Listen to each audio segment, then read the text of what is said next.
పేతురు ఇంట్లో అడుగు పెట్టాడు. అక్కడ ఉన్న అవసరం ఏమిటంటే ఆరోగ్యాన్ని ప్రసాదించాడా లేదా చెప్పండి? ప్రసాదించాడు. అర్థమవుతుందా? యేసుక్రీస్తు నీ గుండెలో అడుగు పెడితే, నీ గృహంలో అడుగు పెడితే ఆయన నీకున్న ప్రతి అవసరాన్ని తీరుస్తాడు. సరే, ఆయన ఆ గృహంలో ఉన్నప్పుడు ఏం జరిగింది? అందరికీ తెలిసిపోయింది. ఏమిటది?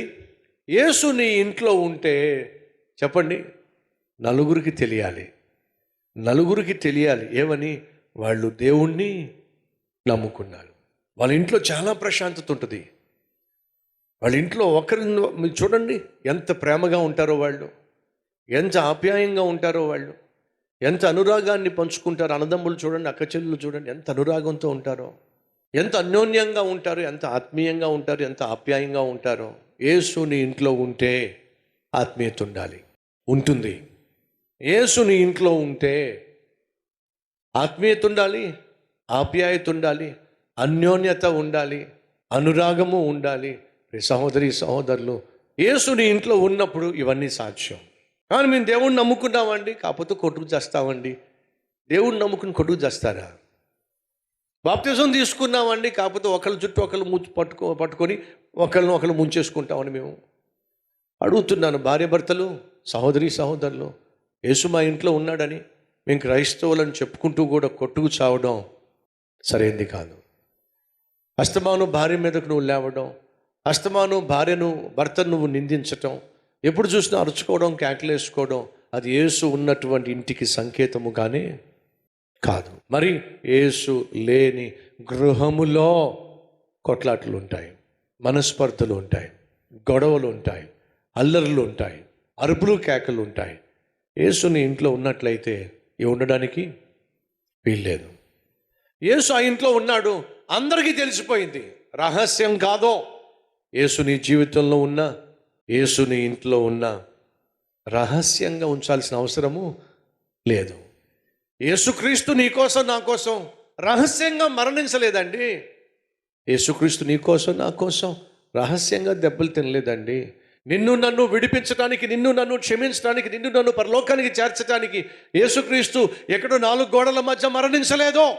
యేసుక్రీస్తు నిన్ను నన్ను రక్షించడానికి వచ్చినప్పుడు నీ కొరకు నా కొరకు బహిరంగంగా దెబ్బలు తిన్నాడండి. యెరూషలేము వీధుల్లో యేసు సిలువను మోసుకుంటూ వెళ్తున్నప్పుడు ఎవరు పడితే వాళ్ళు తన్నారండి, ఎలా పడితే అలా తన్నారండి. నడి బజార్లో యేసుక్రీస్తును అవమానపరుస్తున్నప్పుడు, హేళన చేస్తున్నప్పుడు, తన్నుతున్నప్పుడు యేసుక్రీస్తు తన్నులు తిన్నాడండి. నడి బజార్లో నీకోసమే, నా కోసమే యేసయ్య తన్నులు తిన్నాడండి. నీకోసం, నా కోసం నడి బజార్లో యేసుక్రీస్తు అవమానపరచబడితే, దెబ్బలు తింటే, అలాంటి దేవుని గురించి నడి బజార్లో నలుగురి మధ్య నేను ప్రభువుని నమ్ముకున్నాను, నేను యేసయ్యని నమ్ముకున్నాను చెప్పడానికి సిగ్గుపడుతున్నావా? అలాంటి వారిని యేసు చూసి దేవదూతల ముందు నిన్ను తన కుమార్తెగా అంగీకరించడానికి ఆయన సిగ్గుపడతాడు. యేసుక్రీస్తుని ఎక్కడ సిలువ వేశారో తెలుసా? ఎవరికి తెలియనటువంటి, ఎవరు వెళ్ళలేనటువంటి, ఎవరు చూడనటువంటి ఎక్కడో ఒక అరణ్యం లోపల తీసుకెళ్ళి యేసయ్యను సిలువ వేయలేదండి. 4 మార్గాలు ఉన్నటువంటి చౌరస్తా అంటాను చూసారా? అలాంటి 4 రోడ్లు కలిసే ప్రక్కన ఉన్నటువంటి కొండపైన అందరూ చూసే విధంగా యేసుక్రీస్తుని సిలువ వేశారు. యేసుక్రీస్తు నీ కోసం, నా కోసం రహస్యంగా చనిపోలా. సిలువ మరణం అంటేనే శపితమైంది.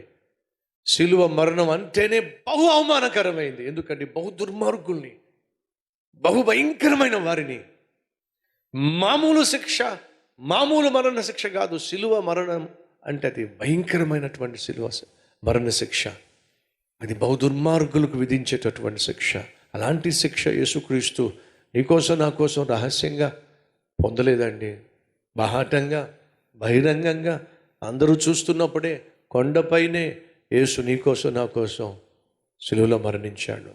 అంతగా నిన్ను ప్రేమించి నీకోసం బాహాటంగానే దెబ్బలు తిని, బాహాటంగానే తన్నులు తిని, బాహాటంగానే సిలువ వేయబడి, బాహాటంగానే ఏ పాపము చేయని, ఏ పాపము ఎరుగని ప్రభువు పాపిష్టి వాళ్ళమైన మన కోసం ఆయనే దిగొచ్చి మరణిస్తే, అలాంటి గొప్ప దేవుని గురించి నోటితో ఒప్పుకోవడానికి నేను క్రీస్తుని నమ్ముకున్నానని చెప్పడానికి సిగ్గుపడతావా?